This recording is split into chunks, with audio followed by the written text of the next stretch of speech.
ये जो आप शरीर देख रहे हो, अगर एक शरीर की हम बात करें, अपने शरीर को ले लो, छोटे से बच्चे पैदा हुए थे, छोटे से, अब इतने बड़े कैसे हो गए? तो ये सारा जो आप जोड़ घटाव देख रहे हो, ये एक तरह से भोजन है। भोजन के द्वारा, अन्नमय कोश के द्वारा हमारे शरीर में परिवर्तन लगातार होते रहते हैं। प्रत्येक 7 वर्ष में ये जो शरीर आप देख रहे हो, स्थूल शरीर, 7 वर्ष जन्म के जैसे ही पूरे होते हैं, ये शरीर पूरा का पूरा मर जाता है, बचता ही नहीं। एक परमाणु अंश तक नहीं बचता, एक कोशिका नहीं बचती, एक सेल नहीं बचता आपका। ऐसे ही अगले 7 वर्ष 1 दिन से लेकर के 14 वर्ष पूरे होने तक फिर शरीर मरता है दोबारा, पूरा का पूरा मर जाता है, बचता ही नहीं। यानी इन 7 वर्षों में पैदा होने से लेकर 7 वर्ष पूरे होने तक जो शरीर में है वो सब मर जाता है, उसकी जगह नए सेल बनते हैं, पुराने निकलते रहते हैं बाहर, पसीने से, श्वासों के द्वारा, मल मूत्र से, अन्य प्रकार से ये बाहर निकलते रहते हैं मर के, उनकी जगह नए बनते जाते हैं। यानी हर सेल नया हो चुका होता है 7 वर्ष में। तो ये होता है किसके द्वारा है? अन्न के द्वारा। ये जो हो रही है प्रक्रिया, हमको आपको पता भी नहीं लगती कि कब हो गई। इनमें जो प्रक्रिया को तेज करती है कोई चीज, उसका नाम है बुखार।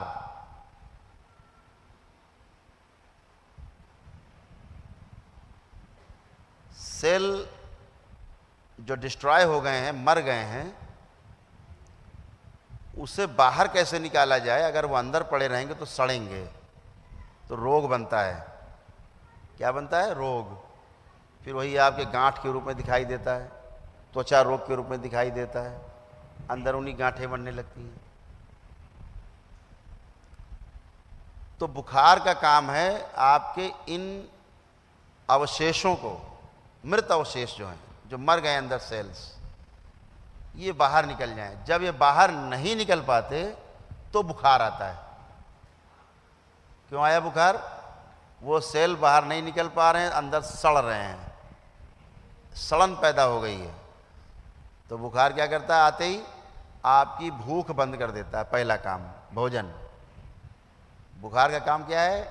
मन नहीं करता खाने का, पानी का भी टेस्ट बदल जाता है, पानी का भी टेस्ट आपको नहीं आता।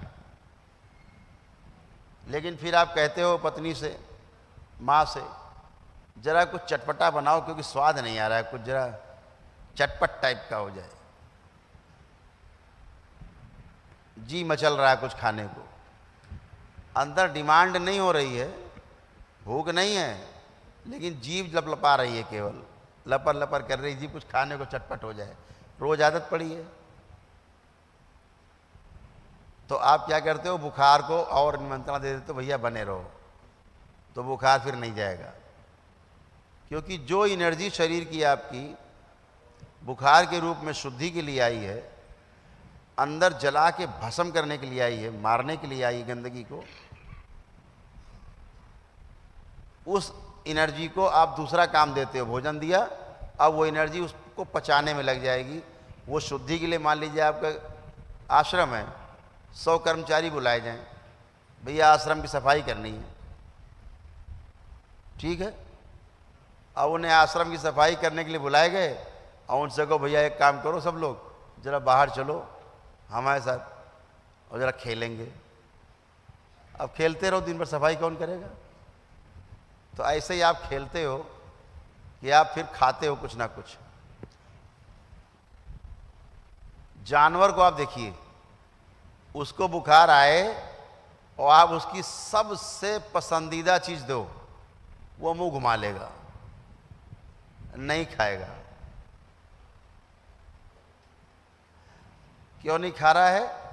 वो शरीर के रूप में जी रहा है, उसके पास जितनी सूचना है उसकी शरीर के लिए काफ़ी है, और चूंकि उसके अंदर कल्पनाशीलता नहीं है, कर्म स्वतंत्रता नहीं है, वो कर्म स्वतंत्रता ना होने के कारण, कल्पनाशीलता ना होने के कारण वो मौज में नहीं आ पा रहा है कि ऐसा आनंद आएगा, खा के बड़ा मज़ा आएगा, जरा हल्दीराम वाली भुजिया लाओ। अंदर अंदर चल रहा है, हल्दीराम की भुजिया लाओ जरा, कड़ू वाली, कड़वी।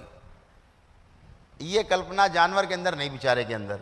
वो तो सामने जब उसको चीज़ दिख जाती है तब उसको लगता है अरे यार वाह वाह मज़ा आ गया, खाओ, तो उसमें रस लेता है। क्योंकि आहार, निद्रा, भय और प्रजनन ये हर इकाई में है। लेकिन जो कल्पनाशीलता है वो इससे ऊपर की बात है।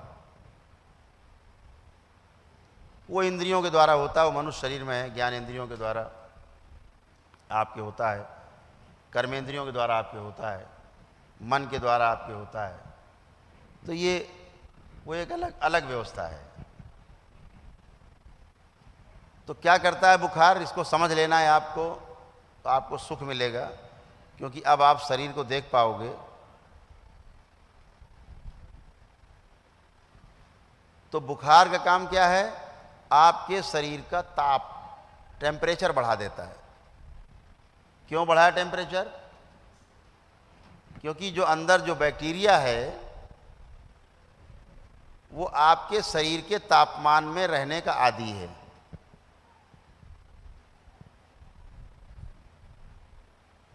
अब अगर शरीर अपना टेम्परेचर बढ़ाता है तो इसलिए बढ़ाता है कि वो बैक्टीरिया असहज हो जाए, उसके वो लगे कि इससे अच्छा तो मौत है, हमें नहीं रहना। संकल्प इसी को बोलते हैं, हमें भैया नहीं रहना, कहाँ फंस गए, है ना।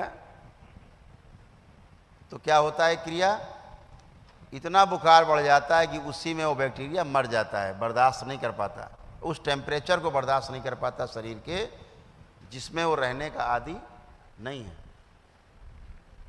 तो बुखार में इसीलिए गंदगी मर जाती है।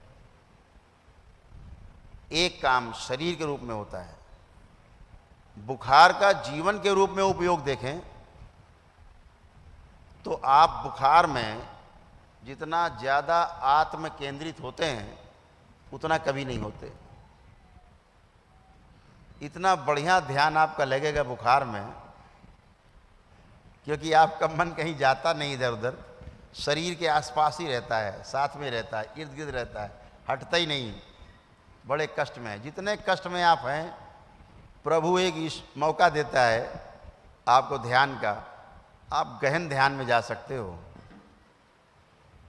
ये दोनों रूप में बहुत महत्वपूर्ण है, शरीर के शुद्धि सफाई के रूप में भी और मन की भी शुद्धि सफाई के रूप में भी। यहाँ आप संयम से स्वास्थ्य तक की यात्रा कर सकते हैं, क्योंकि स्वास्थ्य करने की जो यात्रा है उसका जो वाहन है वो संयम है।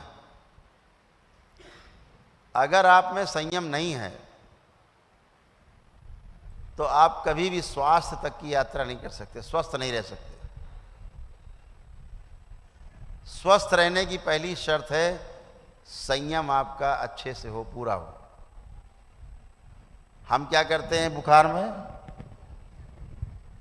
कुछ खा पी लेते हैं, तो जो एनर्जी गंदगी निकालने काम में लगनी थी भोजन पचाने में लग जाती है, गंदगी ज्यों की त्यों पड़ी रहती है। दूसरा आप क्या काम करते हो, टिकिया खा लेते हो, एकदम अप्राकृतिक कार्य, एकदम अप्राकृतिक कार्य। टैबलेट खाई आपने और बुखार को दबाने का प्रयास किया, बुखार बेचारा दब जाता है, कमजोर है, दब गया। ऐसा आप 10-20 बार जब करते हो तो शरीर जान जाता है कि इसमें रहने वाला जो मालिक है बहुत चालाक है, ये गंदगी साफ करने नहीं देगा। तो हर बार क्रिया क्या होती है, आपने बुखार को दबा दिया तो अंदर की जो गंदगी बाहर निकलनी थी वो अंदर ही रह जाती है और वो दिन दूना रात चौगुना बढ़ती रहती है। बढ़ते बढ़ते क्या होगा, जब शरीर इस बात को समझ लेता है कि यह चालाक आदमी है, तो फिर शरीर भी चालाकी करता है, फिर वो टाइफाइड बना देता है,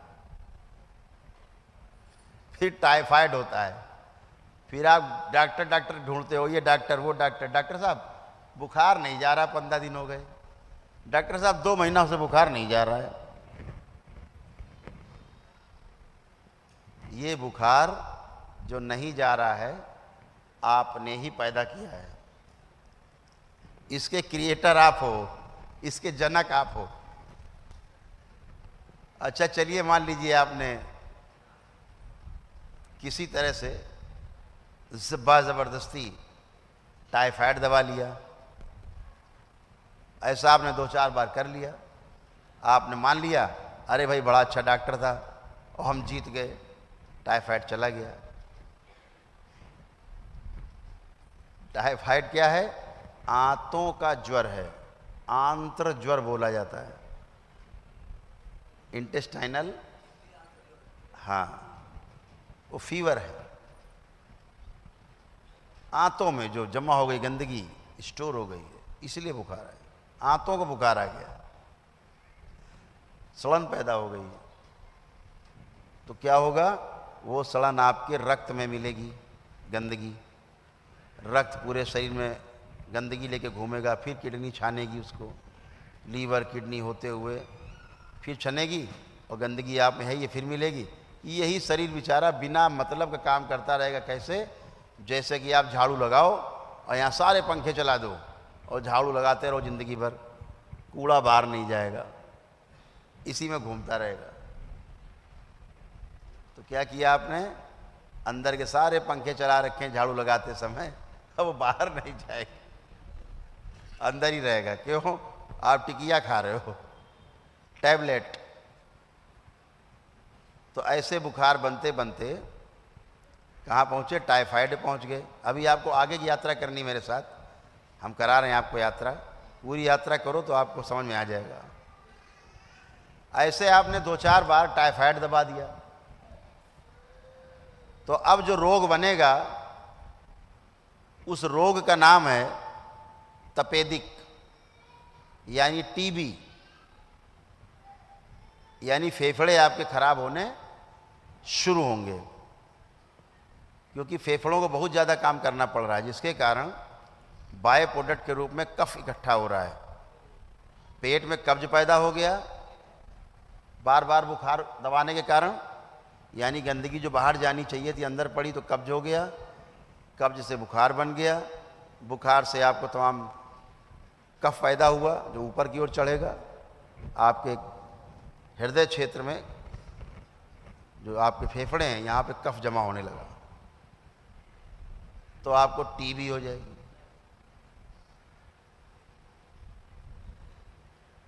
टीबी के बाद भी ध्यान न दिया, फिर आपने टिकिया टैबलेट जारी रखी तो कैंसर बनेगा।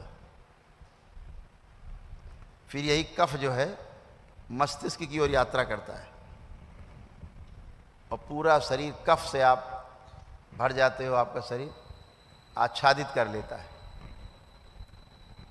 उससे क्या होगा, जीवन खतरे में पड़ जाता है, शरीर आपका खतरे में पड़ जाता है। तो जब भी बुखार आए तो आपकी पहली कोशिश अगर ये हो कि आपको एनीमा अगर उपलब्ध हो, एनीमा है ना, जैसे बच्चों के एनीमा लगाते हैं, कोई प्राकृतिक चिकित्सक केंद्र हो या एक पंप आता है छोटा सा, उसको रखना चाहिए। 25-50 रुपए का, 50 रुपए का मिलता है, 40-50 रुपए का।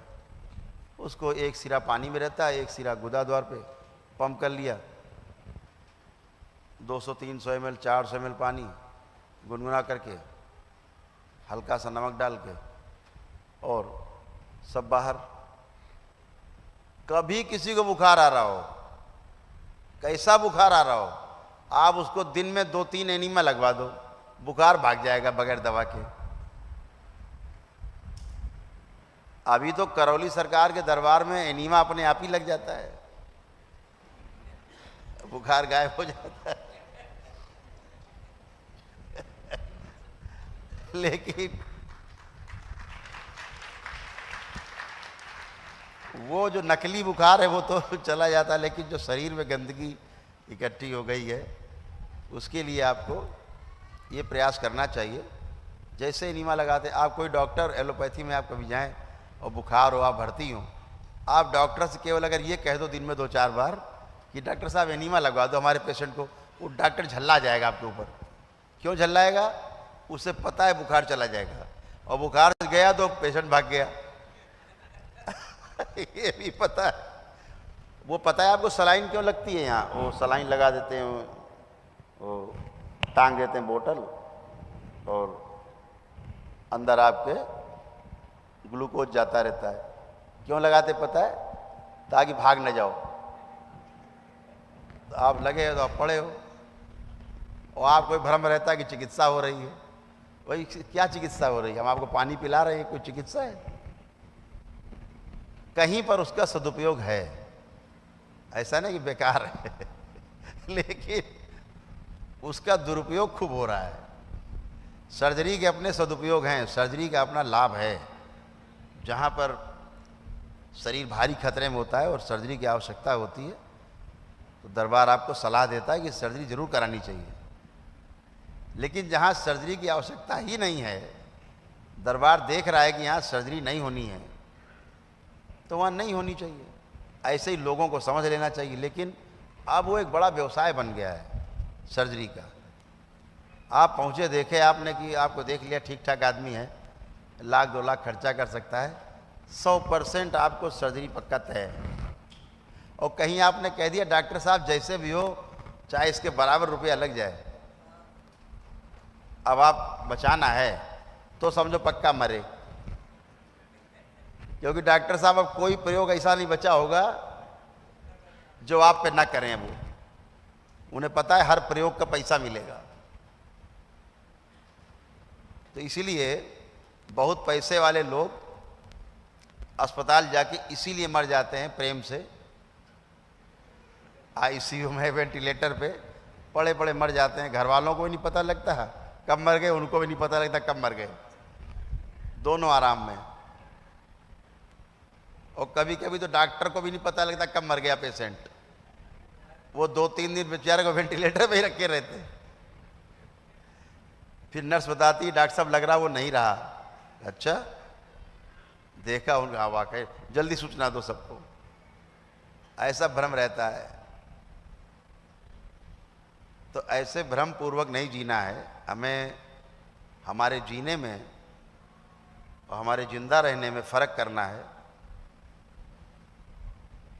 जब हम जिंदा रहना चाहते हैं तो माता पिता उस रूप में हमें ज्ञान देते ही हैं, सूचना देते ही हैं। लेकिन जीना कैसे है ये गुरु दीक्षा के बाद तय होता है। तो आपसे छोटी छोटी बातें होती रहेंगी ताकि आप शरीर को भी समझें।